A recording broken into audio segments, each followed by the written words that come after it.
So our next speaker is the wonderful Dr. Susanne Henwood. Now, she is your stress and anxiety coach, and she's got a background in both health and education. So it's fantastic to have her joining us as part of the summit. So welcome, Susanne. Thank you, Cathy. Lovely to be here. Yeah, you're very, very welcome. It's fantastic to have you here. So the first question that I've got for you, today we're going to be talking about managing stress and anxiety. And before we start into that, can you tell me what challenges you see in the current education system? I don't want to be negative about the education system. And I think there's lots of things that we could change. And I think for me, the biggest thing that I'm aware of is the focus and dominance of the head brain. That it's about knowing, it's about cognition, it's about factual, and we're so much more than that. And I think for some kids, that education system works well. And for an awful lot of others, they may get the message that they're not good enough, that they're not clever, that they're not capable, when actually it's just that their strengths are not being played to. Yeah, it's that real idea of their strengths and building those strengths up so that they know who they are, isn't it? Which is very much a theme of this summit. What's one thing that you wish you had learnt at school? Oh gosh. One thing I had wished I'd learnt at school, that I was enough, that who I was and how I was made was enough.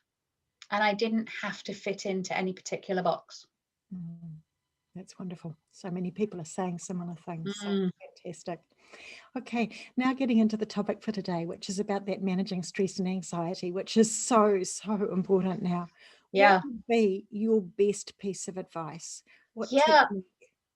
I thought long and hard about this question, and it's a bit of a two-part answer. So the short answer is that the whole is more than the sum of the parts. But let me explain that a little bit about what I mean by that. If I think of a car and I think of looking after a car so that it lasts, that it runs well, that it's economical, I could focus on the steel frame, or I could focus on the bodywork, or I could focus on the tires, or the engine, or the brakes. And each of those has an important role to play. But if we only focus on one of them, then we are completely missing the beautiful complexity that is the whole car that we need to consider to run properly. And so if I translate that into us as human beings, our kids, and a bit like I said earlier, the risk is at the moment we're focusing only on the head brain, only on what they're calling the very traditional neuroscience. And we know that we are so much more than that. And we have intelligence in our head, our heart, our gut, our nervous system itself. That who we are in relation to the environment we're in is also important, who we connect to. I've been learning some beautiful stuff about slime mold. I don't know if you've ever heard of slime mold. Slime mold is this amazing individual cellular organism that in its own right is a really simple cell. It has very little of anything, really. It has no intelligence. It has no ability to learn. It has no ability to have memory. But what happens is lots of these slime mold cells get together and somehow, and they don't know how, somehow they gain collective intelligence and they can learn. And they can move towards food sources. They can even navigate themselves through a maze. But you take any one of those in isolation and it's nothing. But when you look at the collective whole, so for me, my biggest kind of piece of advice for people would be, don't get caught on any one component. Step back, see the whole of who you are, but also the whole of who you are within community. And then we're so much more empowered. Because every single one of us has got people around us, haven't we? And we are, as human beings, we are wired for connection. And I'm not sure whether people really recognize that or realize. No, and again, even if you take that wired for connection, we can know it at a head level. We can understand the theories. We can look at, whether it's Humberto Maturana or whoever embodied cognition. You could look at it from a heart level and feel connected to certain people. And you can drop into a gut level and go, who am I in relation to others? Who am I and what do I do and where do I feel safe? So yeah, we're absolutely wired to connect, not just for safety, but for flow and optimization. And so when you're thinking of those techniques of dealing with stress and anxiety, what are the techniques that work for you? Yes, Have so you used what? that's where I come to. I'm not a believer in there being one technique. I think we are such a complicated whole that we need to have techniques for all of those components. So we need some breathwork technique to be able to regulate our autonomic state. We need some heart-based technique like gratitude. We need to be very familiar with our gut and look at what we're eating, how we're fueling our body, who we deem ourselves to be. We need some extra quantum or spiritual connection and how that works, and how do we develop that if we've not got it naturally. So my biggest belief is having a toolbox of different techniques so that in any moment I can look at what part needs care and attention and providing that. For a lot of people in stress and anxiety, it is that state regulation. And so I'll often work with the autonomic nervous system through breath. That might be my starting point. But very often, quite quickly, I'm bringing in body work, something like havening, psychosensory touch, because we store emotion in the body. Okay, So we can't think ourselves out of stress. right. When you're talking about havening there, what are you describing? Because it's a new term for many, many people. And why is it important? Yeah, havening is a beautiful technique. It comes under the kind of umbrella of psychosensory touch. It is incredibly simple. So something as simple as rubbing your hands together sets off a whole wave of neurological events in your body that within 2 or 3 minutes will be flooding your body with those beautiful serotonin, oxytocin, even dopamine chemicals. And what that does is it changes your brain waves, literally. So you go into a delta wave pattern. And normally we only experience that in deep meditation or in deep sleep. So to be able to do that while you're awake and functioning and flowing, that's really, really powerful. The other thing it does is it disrupts the neural pathways. So as we start to think of like a trigger, what's something that might trigger you, if you take service people who come back from war, and a loud bang might be enough to set off a PTSD reaction or a big reaction. If we could disrupt that pathway, if we could stop the signal going from the sound right through to our chemical shift in the body, and that's what havening does. So it disrupts the pathway, changes how the synapses function, and your body goes, well, I don't recognize what that signal is, so I'm not going to react to it in stress or panic or fear. So it's an incredibly powerful and incredibly simple technique that you can do yourself, and you can certainly get practitioners to work with you on that. And I would say anyone who's got serious stress and anxiety, go and work with a havening practitioner. Find someone who's certified to hold that space for you, talk you through, safely bring you out the other side. Once you know how to do it and you've got rid of the bulk of the big emotional reaction, I do havening every day on myself. Right. And so this is really to be able to learn some more about, because it's not just people from war that are suffering these very, very high levels of stress and anxiety within our school systems in New Zealand, but also around the world. There are many people struggling with that stress, struggling with that anxiety.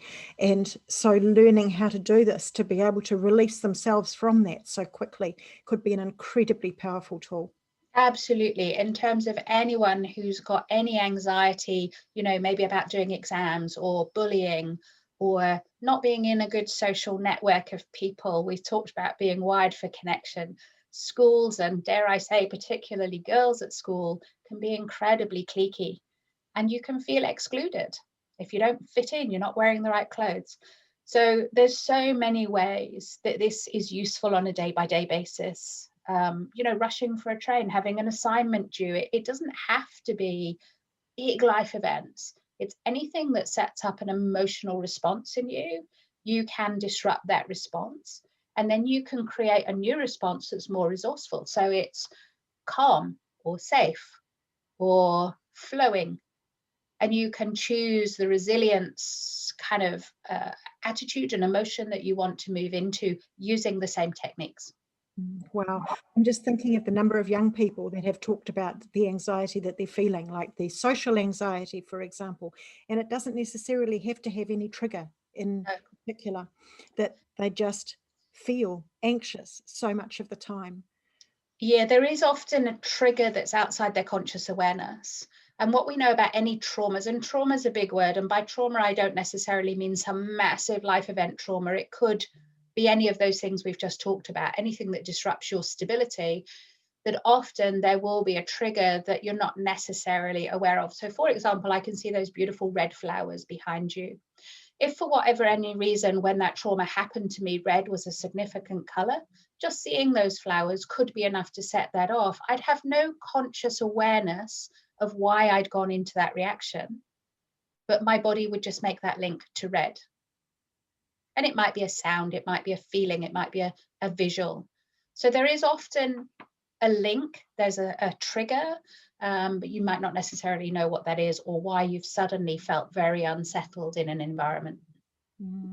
That's really useful that you brought that into us today and talking about that, because there's so many people who are becoming much more aware of breath and breathing and mindfulness. And I know that when I'm teaching the Incredible Years program to teachers, we're teaching that, you know, the importance of being able to use breathing to self-regulate, but also to be able to enable the students to be able to self-regulate. So yeah, and I'm a firm believer of, again, toolbox approach, educational approach. I do not believe in teaching people one breathing technique and saying, just do that, you'll be fine. I want to teach people about what does an in-breath do? What does an out-breath do? What does a hold do? Now that you know that, what breathing pattern will get you the results for where you're at in that moment? And it'll be different every time I do breathing. And again, it goes back to the importance of them knowing themselves, doesn't it? Knowing themselves, being aware of what's happening in their body. Yes, yes, very much so. That whole interoceptive awareness, which we're not necessarily taught. And if anything, again, I don't want to be critical, but if anything, it's kind of knocked out of us. That as children, we do know how we feel. We can't always express it. We can't put words to it, but we know how we feel. And then we're told not to feel like that. It's not okay to be angry. It's not okay to be upset. And we get these messages that this beautiful intuition and wisdom that we were totally familiar with is in some way faulty. Mm-hmm. Absolutely. So you've identified a couple of techniques there. Have you got another technique that you'd like to talk about here? My other big one, which I probably talk to about all my clients, is gratitude. Just the simple process of being consciously and multi-mindfully aware of gratitude. So again, you can think gratitude at a head level. I'm grateful that actually this morning it was really sunny. I can feel into that gratitude. I could feel how it was beautiful to have that warm sun on my skin, how that warmth made me feel just kind of nurtured. And I can drop into gut level and go, so who am I as a grateful person? Or what am I doing as a grateful person in response to thinking and feeling that? So for me, it always comes back to that multi-mindfulness, that it's not just about a head process, but true gratitude throughout the whole body. We know that that's the most effective way at the moment, for example, for treating depression. So it's free, it's simple. Anyone can do it. It takes 2 minutes. At best, you go and buy yourself a $2 notebook out of a $2 shop. That's all you need. No big equipment needed. And it is the most powerful way of rewiring the brain into being more positive. Fantastic. So when you're talking about $2 notebook, are you suggesting that people write down what they're grateful for each day? Yeah, interestingly, the research says it's even more effective if you write it down rather than just think it or say it aloud. So there are some beautiful gratitude apps on the phone, and I have one. I can take a photo of something, write a little note on my phone. But we know that if I were to do that by handwriting, because it comes from a different place in the brain, it would be even more effective. Right. And what do you say to people who are feeling so overwhelmed that it's really hard for them to find something to be grateful for? Yeah, What do you pause. say to those people? Pause and breathe. Stop. Just do a breath out. Maybe even shake your arms. Just literally breathe out and shake your arms and just find that moment's gap to stop the pattern that has pushed you into overwhelm.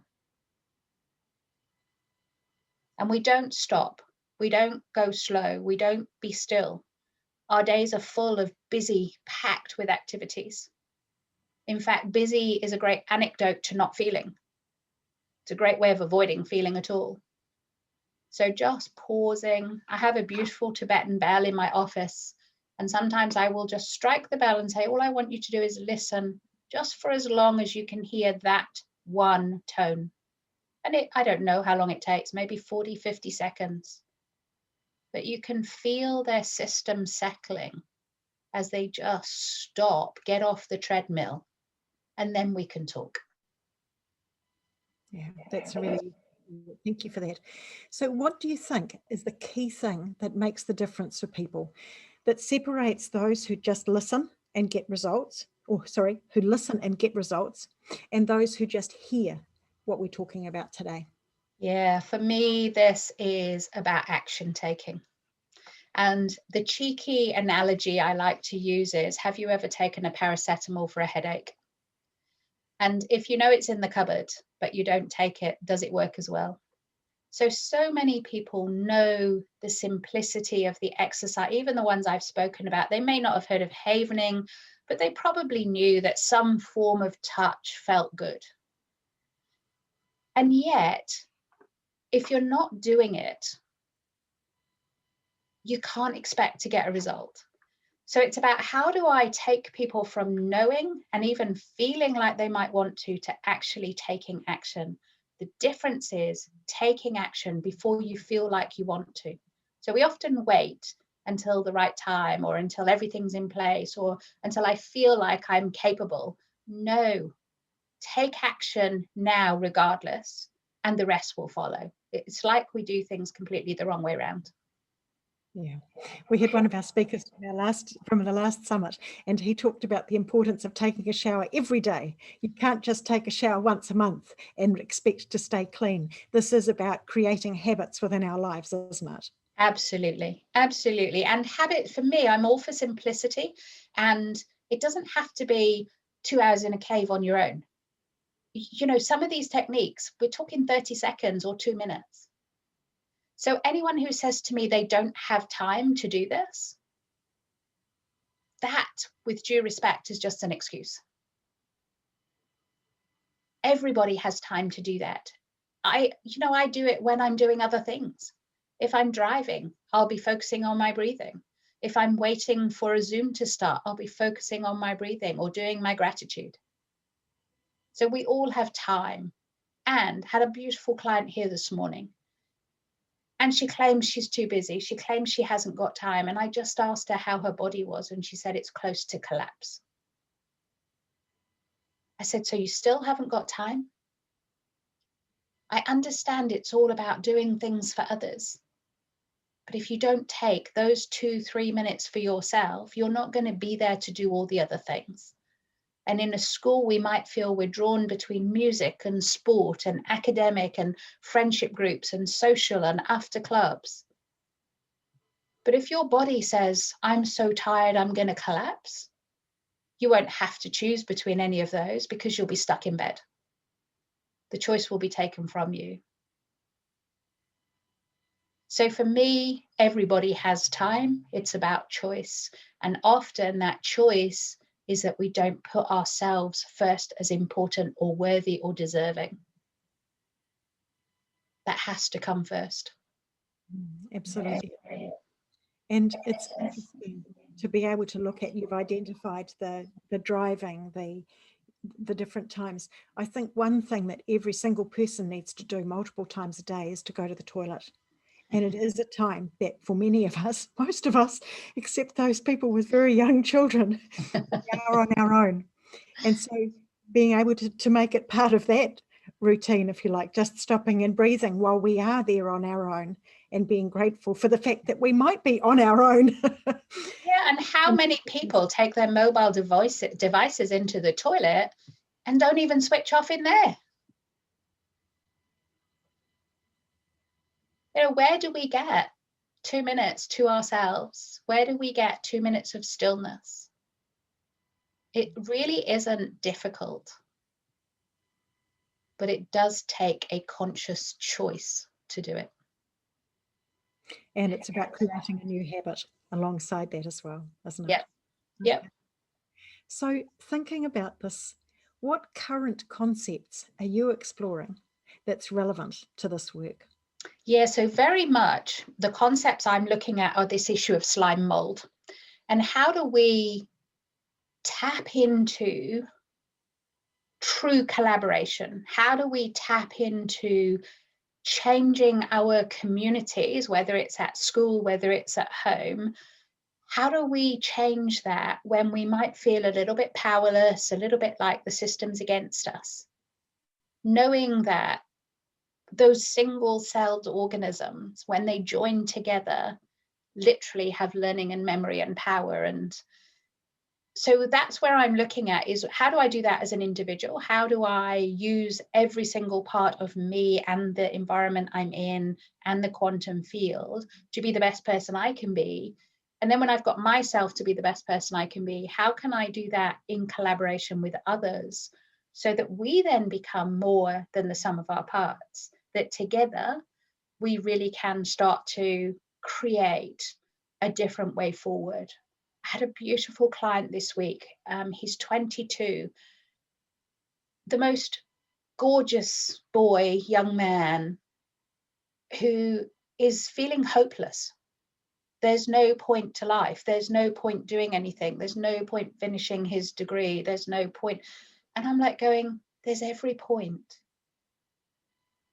Because you could be that one link in the chain that pushes us beyond the tipping point. I don't know if you're familiar with Malcolm Gladwell's work and the tipping point. We used to say it's 17%. Now they're saying 15%.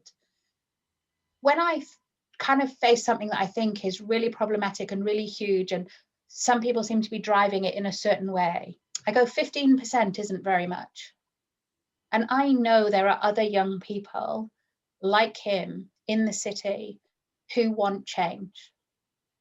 And I said, if you sit and you give in to the hopelessness and helplessness, the people driving it in the direction you don't want will keep driving it in that direction.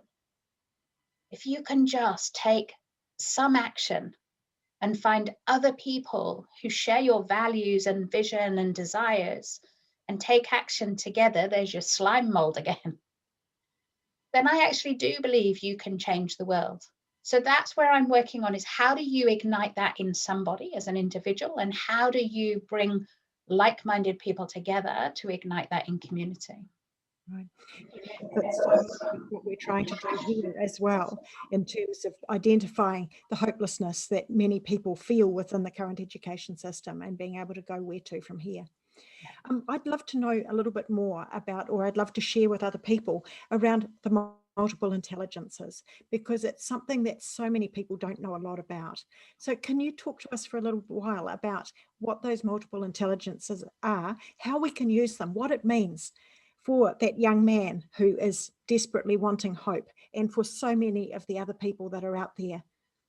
Yeah, so the field that I predominantly work within in that relation, in that kind of context, is called embraining. But there's lots of people kind of hooking into this now. And in fact, we didn't create it. The developer of embraining said he kind of tuned into what else was going on and brought it together in a coaching model. So it's all neuroscience based. It's not a metaphor of other intelligences. It's literal. The science community says there are a set of criteria that need to be met in order to call a group of neurons a brain. And at the moment, beyond kind of any shadow of a doubt, there's universal acceptance of the fact that we have 3 brains. So one is our head brain.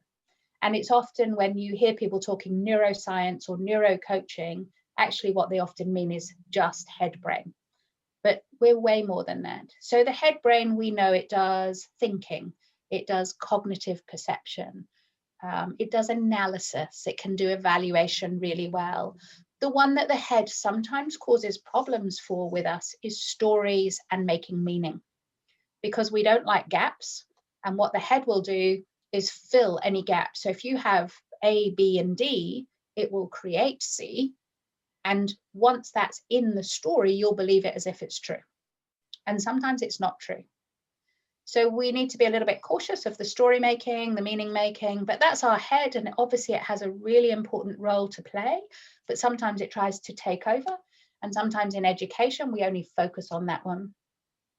The heart brain, again, has 3 prime functions. One of them is relational affect, we call it, basically how you get on with other people, how you connect. Your feelings, your emotions at heart level. Now that's going to be a challenge to anyone from a neuroscience perspective who says, no, emotions are dealt with up here in the limbic area. But I challenge anyone to feel into someone or something they love. It could be a pet, it could be a family member, it could be a sport, whatever. As you feel into, I don't know, appreciation, adoration, gratitude, where do you feel it in your body? And I've done this to thousands of people, and never once has anyone said, oh, in my limbic area. They all put their hand on their heart. So my belief is, through the work of embraining, is that we feel, we get the initial response of that emotion at heart level, and then the heart through the vagus nerve passes it up to the limbic system for processing. So feelings, relational affect, and then values. What we care about, what's important to us, are also at heart level. And if anyone's ever heard of the reticular activating system, which is like, it's funny that lots of car metaphors today, but it's like our internal sat nav or TomTom, our navigator, that we can directionalize that to look for certain things, be aware of certain things. That is driven from our heart and our values. That's the filter that it uses. So the heart's got an incredibly important role to play in so many aspects of our life. And often we disregard it. And if it's been hurt or it's had a hard time, sometimes we'll cut it off to stop the hurt. Unfortunately, that also means we cut off the joy, the happiness, the pleasure. And then the last one at the moment is the gut brain. And I say at the moment because there's another 2 we work with that are not universally held as brains. But the gut brain, everything safety. If you've ever done anything that is a little bit crazy, a little bit scary, so bungee jump, skydive, you feel it in your gut. So self-preservation, safety, security, everything gut level. Taking action on something or not, that's gut level. And then the last one is core identity. So we have an ego identity at head level, who I think I should be, who society says I might be, but my core identity, me and not me, is at gut level. So you can see how working across all 3 of those is really important, because you don't want to leave out any of those parts. And so what we do in embraining is we communicate with all 3 once we've got the system in beautiful autonomic balance, calm. We talk to all 3, and then we get them all on the same page or all rowing in the same direction. And when they're aligned and working at their highest level of self, then this beautiful internal wisdom emerges. And you have an amazing access to the answer that was always there, but you weren't consciously aware of. And we get some amazing answers that you'd never think of if you were the coach sitting there thinking, oh, I know what the answer is going to be. It's never what you think it might be. And it's always perfect and right for the client. In terms of the other 2 brains that we're beginning to work with, one of which is pelvic brain, very much around that. Who are you at a deeper level out in community? So service, legacy, all of those sorts of things.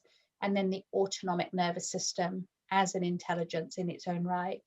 So rather than you thinking the nerves being a wiring system that connect the different brains, they not only connect them, they also adjust the messages from the information they take in from the outside. So they have sensing ability, and then they can change the information.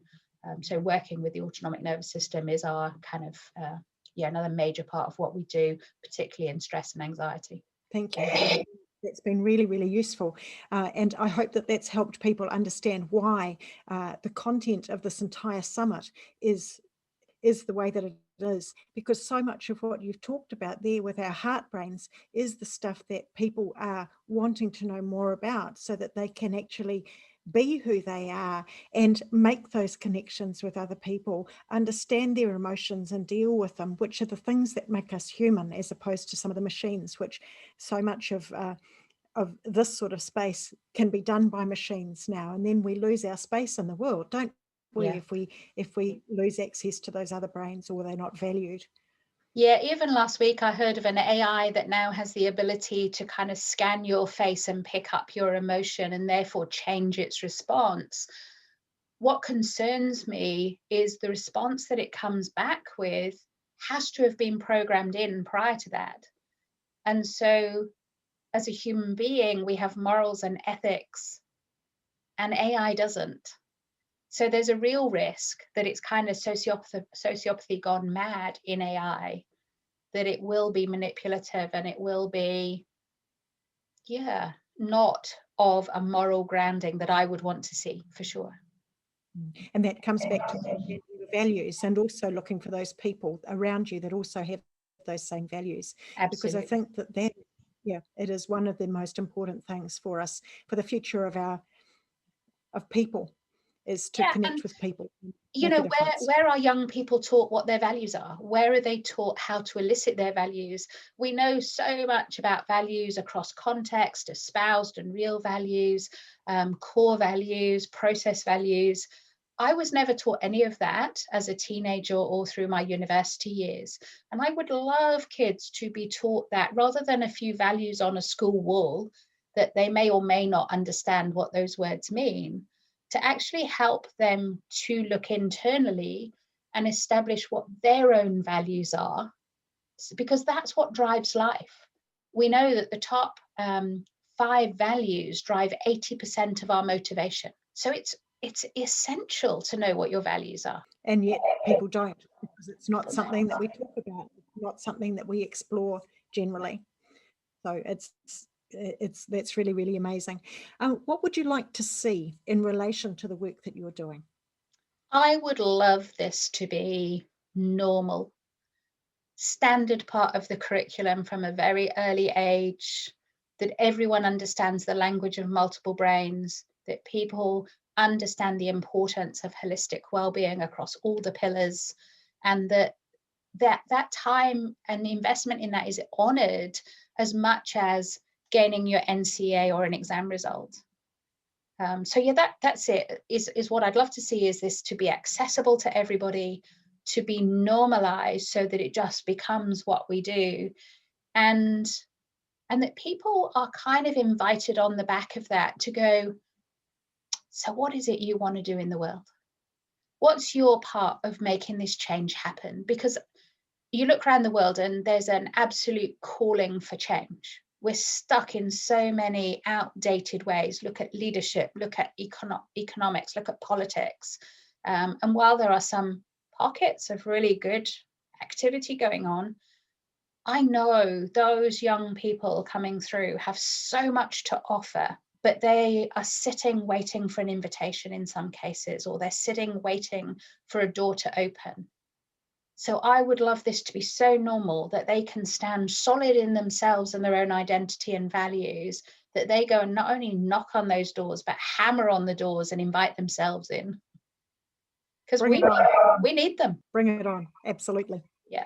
Okay. So thank you so much, Susanne, for sharing that, for sharing your thoughts, sharing your knowledge with us today around those multiple intelligences, around that amazing stuff that we're learning through the neuroscience, introducing us to that concept of havening, again, talking through the importance of breathing, but also talking about the importance of gratitude and making that really simple, challenging us on the fact that we do have time to make these things, to put them into place in our lives, challenging people maybe not to take your cell phones to the bathrooms and so on, just to slow down and to be able to think, give ourselves the space. So have you got a last thought for people to be able to, because we'd love people to be able to respond into the Facebook group as to what's the most valuable learning to take away from this? What's your question for people? Yeah, so whether we go right back to that car metaphor or whether we stick with M-braining, I'm curious, having heard what I've said, what are you currently ignoring or not paying attention to within your system? Is it your head? Is it your heart? Is it your gut? Is it your nervous system? Which part have you not paid attention to for a long while, that if you brought it into that system, you would get that greater wholeness? What a brilliant question for everyone. Oh, just jump on in there, write that response. And thank you, Susanne, so much for sharing this today. It was a real pleasure. My absolute pleasure, Cathy.